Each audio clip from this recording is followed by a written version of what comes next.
Niloca por aí tá indo pra São Paulo curtir um final de semana radical. E eu já tô aqui na minha dieta balanceada, no meu pão com linguiça, pra me preparar pros desafios quase olímpicos que a gente tem pela frente lá. Sabe como é? Não basta ser pai, eu vou ter que participar.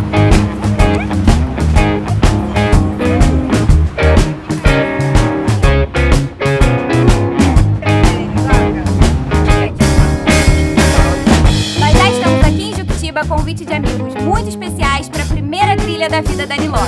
E nós decidimos compartilhar essa experiência com vocês aqui no canal para que todo mundo veja como é maravilhoso colocar o nosso filho de 4 patas em contato com a natureza.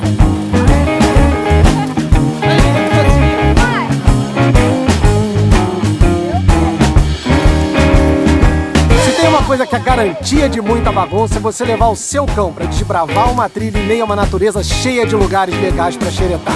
E é exatamente isso que está acontecendo aqui, só que nesse caso você pode dar uma bela multiplicada nessa bagunça, porque aqui tem um monte de cachorro fazendo isso ao mesmo tempo.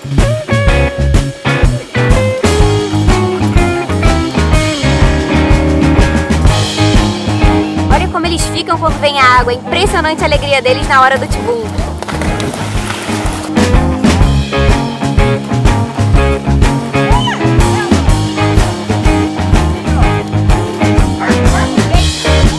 Acabando, 2 quilômetros, eu fora de forma, tô aqui arrasado, parece que eu participei de um triatlon, mas missão dada é missão cumprida. Os 2 objetivos principais foram alcançados com muito sucesso. A Niloca se divertiu pra caramba e eu sobrevivi.